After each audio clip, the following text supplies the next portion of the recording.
Welcome viewers, welcome to tree media. నేను doctor Deepti from crowns aesthetic solutions.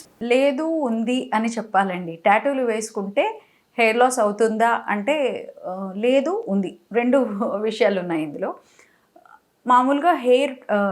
మామూలుగా tattoos వేసుకున్నప్పుడు dermis layer వరకే ఆ టాటూ ఇంక్ పోతుంది. డర్మల్ లేయర్లో ఫాలికల్స్ ఉండవు కనుక ఎటువంటి హాని ఫాలికల్స్కి అంటే ఈ రూట్స్కి జరగదు.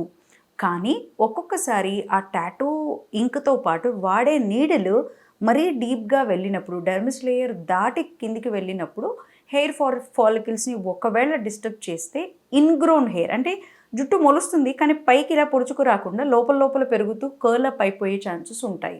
సో అటువంటి ఛాన్సెస్ ఉన్నాయే కానీ అచ్చంగా హెయిర్ లాస్ని కలుగజేసే అవకాశాలు టాటూ వల్ల లేవు. So tattoo ink deposition dermis layer వరకే జరుగుతుంది కనుక you are safe. Hair follicle అనేది చాలా సేఫ్ జోన్లో ఉంటుంది. అంత ఈజీగా హెయిర్ ఫాలికల్ని లాగేయలేము. హెయిర్ లాస్ అవుతుంది అంటే హెయిర్ ఫాలికల్ స్ట్రింక్ అవుతోంది అని అర్థం.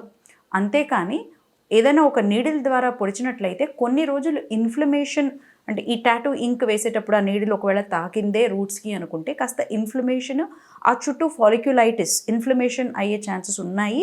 కాస్త అక్కడ పస్ వచ్చేసి ఆ పస్ వెళ్ళిపోయినాక నార్మలైజ్ అయ్యే ఛాన్సెసే ఉన్నాయి. కానీ అచ్చంగా ప్రాక్టికల్గా చెప్పుకోవాలంటే హెయిర్ లాస్ అనేది ఉండదు.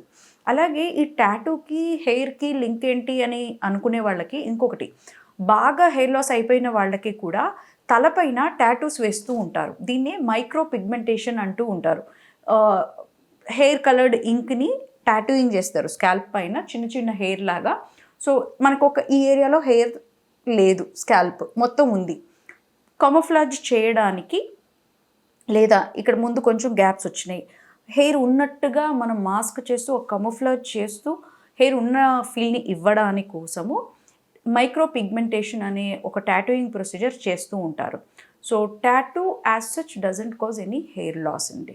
ఆడవాళ్ళల్లో చాలామంది అమ్మాయిల్లో మొహం జిడ్డుగా మారిపోవడము, ఉండాల్సిన దానికంటే అధికంగా ఆయిలీగా అనిపించడము కొంతమందిలో ఉంటుంది. సో దీనికి పలు రకాల రీజన్స్ అండి. ఏజ్ ఈజ్ ఎ ఫ్యాక్టర్, ఒక ఫ్యాక్టర్. టీనేజ్లో ఉన్న పిల్లలకు అది సహజమే. కొంచెం ఏజ్ పెరిగాక కూడా అలా ఉంటుంది అంటే మన సెబేషియస్ గ్లాండ్స్ ఓవర్ యాక్టివ్గా ఉన్నాయని గుర్తించాలి. ఇది మొహంపైనే కాకుండా స్కాల్ప్ మీద కూడా దాని ప్రతాపం చూపిస్తూ తల వాష్ చేసేగానే 2 రోజులకే మళ్ళీ బాగా దురదగా జిడ్డుగా మారిపోవడం జరుగుతూ ఉంటుంది. సో సెబేషియస్ గ్లాండ్ యాక్టివిటీ ఓవర్గా ఉన్నప్పుడు ఉండడానికి కారణాలు ఏంటో ఒకసారి డాక్టర్ని కలిసి తెలుసుకోవడం అత్యవసరం. చాలాసార్లు basic salicylic acid face wash 1 or 2% చాలా వరకు హెల్ప్ అవుతాయి. ఏమి లేదు, ఈ జిడ్డు నార్మల్గా బయట పేరుకుంటే పర్వాలేదు కానీ పోర్స్లో ఇరికినట్టుగా క్లాగ్ అయిపోతే మాత్రం మొటిమలు రేంజ్లో ఇది ఉండడం ఎక్కువైపోతుంటుంది. అక్కడే ఆగిపోయి బ్యాక్టీరియల్ ఇన్ఫెక్షన్ ఎక్కువై పస్ కూడా ఫామ్ అయ్యే ఛాన్సెస్ ఉంటాయి. సో పస్ రేంజ్లో సిస్టిక్ యాక్నీ అంటూ ఉంటారు. ఆ రేంజ్లో వెళ్ళినప్పుడు మాత్రం కాస్త క్లినికల్ ఇంటర్వెన్షన్ అవసరము. కేవలం ఫేస్ వాషెస్ ద్వారా అయితే అది తగ్గదు. కొన్నిసార్లు స్టీరాయిడల్ ఆయింట్మెంట్స్ మనకు తెలియకుండా పెట్టేస్తూ ఉంటారు. చిన్నపాటి ముక్కుపైన చిన్న మచ్చ వచ్చిందనో ఏదో అనేసి టక్కున మెడికల్ షాప్కి వెళ్ళిపోయి స్టీరాయిడల్ క్రీమ్స్ కొంతమంది తెలియకుండానే అది స్టీరాయిడ్ అని తెలియకుండా వాడుతూ ఉంటారు. అలా వాడి వదిలేసినప్పుడు స్టీరాయిడ్ అబ్యూజ్ అంటారు దీన్ని, అతిగా వాడడం. ఈ సడన్ విడ్రాల్ ఆఫ్ ఈ స్టీరాయిడ్ వల్ల, ఆ స్టీరాయిడ్ అబ్యూజ్ వల్ల కూడా చర్మం అతిగా ఆయిలీగా మారడం జరుగుతూ ఉంటుంది. అంతేకాదు కొన్నిసార్లు సన్ స్క్రీన్ పెట్టినా కూడా ఇలా అవుతుంది అంటూ ఉంటారు ఆయిలీగా. సన్ స్క్రీన్ ఎక్స్పైరీ డేట్ దగ్గర పడిందా, ఆ బేస్ అంతా కూడా కూడగట్టుకొని నీళ్ళలాగా జిడ్డుగా ఉండడం వల్ల కూడా ఒక్కొక్కసారి ఎక్కువగా జిడ్డు అనిపిస్తూ ఉంటుంది.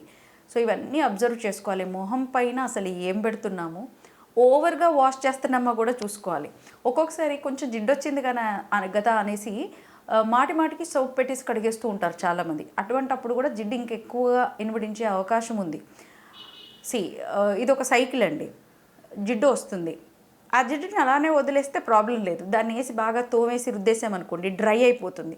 డ్రై అయిన వెంటనే మన ఇమ్యూన్ సిస్టమ్ అక్కడ డ్రై అయిపోయింది, ఇన్ఫెక్షన్ ప్రోన్ అయిపోతుంది స్కిన్ అనేసి ఇంకా కొంచెం ఎక్కువగా ఆయిల్స్ని స్కిన్ పైన రిలీజ్ చేస్తుంది. ఇంకెక్కువ స్కిన్ పైన ఆయిల్ రిలీజ్ అయినప్పుడు ఇంకెక్కువ జిడ్డు అవుతుంది.